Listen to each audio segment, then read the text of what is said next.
Dear Messi, my name is Byju's.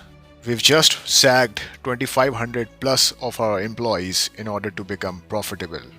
The good news is now we can double your payments. Thank you once again for partnering with Byju's. Your money will always reach you on time. We will fire more of our employees if we have to and issue an apology letter for damage control. LOL. Regards, Byju's. नमस्कार दोस्तों बायजूस एक बार फिर से सुर्खियों में है। अभी recently मैंने एक वीडियो बनाया था, उसमें मैंने बताया था कि किस तरीके से कंपनी को काफ़ी हैवी लॉसेस हुए हैं। जो उनके FY21 के रिजल्ट्स हैं उसमें उन्होंने 4500 करोड़ के लॉसेस पोस्ट करे हैं due to some deferred revenues. और उसके बाद अभी रिसेंटली हाल फिलहाल में न्यूज़ में आई कंपनी उन्होंने 2500 से भी ज़्यादा एम्प्लॉयज़ को फायर कर दिया। अब क्या है दोस्तों, जैसे कि अभी आपको मालूम होगा कि फीफा वर्ल्ड कप हो रहे हैं कतर में, तो बायजूस उसको स्पॉन्सर कर रहा है। वहाँ पे वो लोग अगर कुछ न्यूज़ आर्टिकल्स की बात माने तो 30 to 40 मिलियन डॉलर की स्पेंडिंग कर रहे हैं। इसके अलावा जो एक फुटबॉल स्टार हैं लायनल मेसी, मतलब स्टार क्या हम कह सकते हैं, फुटबॉल लेजेंड लायनल मेसी, उनके साथ उन्होंने टाई अप करा है।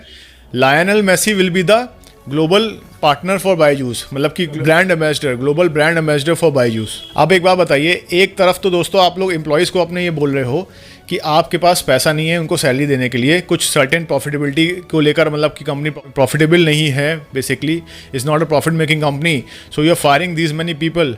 But on the other hand you are tying up with one of the most famous football star, मतलब कि उनकी जो फीस होगी वो उसके बारे में कोई ऑफिशियल फिगर्स तो अभी नहीं डिस्क्लोज करी गई हैं, लेकिन कुछ न्यूज़ आर्टिकल्स के अकॉर्डिंग उनके सर्टेन सोर्सेस हैं, उनका ऐसा कहना है कि बायजूस को इस पार्टनरशिप के चलते सालाना 5 से 6 मिलियन US डॉलर्स का खर्चा होने वाला है। और इसके ऊपर से वो 30 से 40 मिलियन डॉलर का खर्चा ऑलरेडी कर रहे हैं जो फुटबॉल का जो वर्ल्ड कप है इसको स्पॉन्सर कर। तो आप मुझे बताइए, क्या इससे बायजूस की जो एथिक्स है, उनके मोरल्स और एथिक्स पे कुछ सवाल नहीं उठता क्या इसकी वजह से? सीरीज ऑफ लगातार एक बैड न्यूज़ के बाद बैड न्यूज़ आपके लिए आ रही है। 4500 करोड़ तक के आपने लॉसेस पोस्ट करे, उसके बाद कंपनी आपकी clearly it's struggling to make any profits. So what is the need to spend this much amount of money on advertisements and promotions? आप शायद इंडिया में ऑलरेडी एक लॉस मेकिंग कंपनी है, तो शायद अब आप इंडिया में फेल होने के बाद अब बाहर इंटरनेशनल लेवल पे भी फेल होना चाहते हैं। That's why you are going global, right? तो इस तरह के एडवर्टीजमेंट और एंडोर्समेंट के लिए बायजूस जाना जाता है। इस तरह की रेकलेस स्पेंडिंग के लिए वो लोग हमेशा से जाने जाते रहे हैं। 2017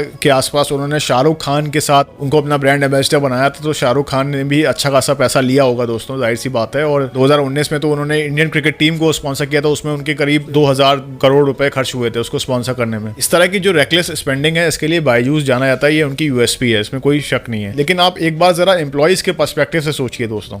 अभी रविंद्रन बायजू ने उनको एक अपॉलॉजी नोट भी इशू कर दिया, उसमें उन्होंने कहा कि भाई कंपनी को अफसोस है इस बात के लिए, डिसीजन मुझे लेना पड़ रहा है बहुत मुश्किल हालातों के चलते, और प्रॉफिटेबिलिटी के पाथ पे लाना कंपनी को आसान नहीं है। तो ऐसा कुछ उन्होंने एक्सक्यूजेस वगैरह बता के कह दिया कि आप जाओ, आपकी छुट्टी हो गई कंपनी से। वहाँ पर जो एम्प्लॉयज़ गए तो गए, उनके लिए तो एक बहुत बड़ा, उनके मुँह पर तो एक बहुत बड़ा तमाचा है ही।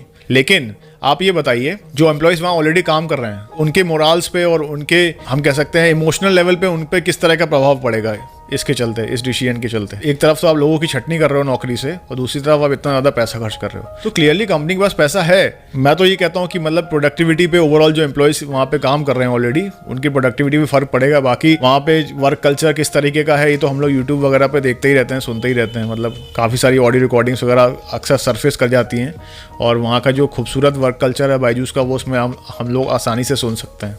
एक चीज़ जो मैं यहाँ पे क्लियर कर देना चाहता हूँ कि बायजूस ने बोला है कि भाई उनके पास पैसे नहीं हैं और company clearly is a loss making company. तो आप एक बार इस इन्फोग्राफिक पे नज़र डालिए। ये इन्फोग्राफिक मैंने अपने लास्ट वीडियो में भी शेयर करा था आप लोगों के साथ। तो इसमें आप देख सकते हैं कि FY 2021 में बिजनेसेस और प्रमोशंस के ऊपर कितना ज़्यादा स्पेंडिंग है बायजूस का।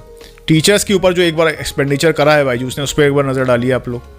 तो ये चीज़ देखिए दोस्तों, एक तरफ तो आप लोग कहते हो कि भैया हमारे पास पैसे नहीं है अपने एम्प्लॉयज़ को सैलरी देने के लिए, और दूसरी तरफ आप अपने एडवर्टीजमेंट्स प्रमोशंस पे इतना ज़्यादा स्पेंडिंग करते हो।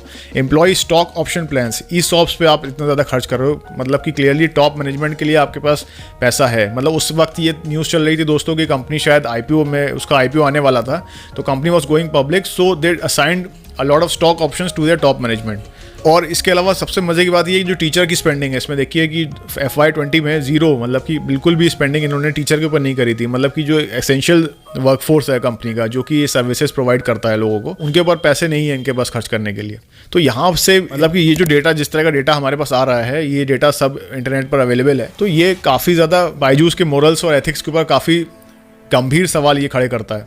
अब एक बात जो मैं आप लोगों के साथ क्लियर कर देना चाहूँगा कि ये जो बिजनेस मॉडल बायजूस फॉलो कर रहा है ना, ये कोई नए तरह का बिजनेस मॉडल नहीं है। अगर आप पुराना डेटा देखेंगे, पिछले 100-150 सालों का डेटा उठाकर देखेंगे, तो इस तरह का बिजनेस मॉडल काफ़ी सारी कंपनीज ने फॉलो करा है। मतलब ये जो माइंडलेस सेंसलेस एक्विजिशंस कर रही है कंपनी, लगातार एक्सपेंशन कर रही है, और ये रेकलेस स्पेंडिंग जो कर रही है एडवर्टीजमेंट्स के ऊपर, प्रमोशंस के ऊपर, इस तरह का जो बिजनेस मॉडल है ये सस्टेनेबल नहीं है लॉन्ग टर्म में। आप हिस्टोरिक डेटा देखेंगे, आपको ये आराम से समझ में आ जाएगा। ये जो चीज़ हो रही है ना दोस्तों, ये इतने सारे एम्प्लॉयज़ को निकाला जा रहा है, इतने सारे लोगों को, ये कोई सिर्फ बायजूस तक सीमित नहीं है। मतलब इसमें और भी ज़्यादा जितनी भी आप टेक्नोलॉजी कंपनीज देखेंगे, B it Blinkit, B it Amazon India और ट्विटर और फेसबुक, इन सब ने, मतलब कि ग्लोबल लेवल पे मैं बता रहा हूँ, सब ने काफ़ी हज़ारों की तादाद में लोगों को अपनी नौकरियों से निकाला है। तो यहाँ पर एक तरफ तो जब ऑप्टिमिज्म का माहौल था, मतलब कोविड के बाद सर्टेन रिकवरी का यहाँ पर माहौल बना था, इंटरेस्ट रेट्स काफ़ी लो थी, लिक्विडिटी काफ़ी ज़्यादा थी मार्केट में, तो उस ऑप्टिमिज्म में चलते बहुत ज़्यादा एक्सेसिव हायरिंग करी गई।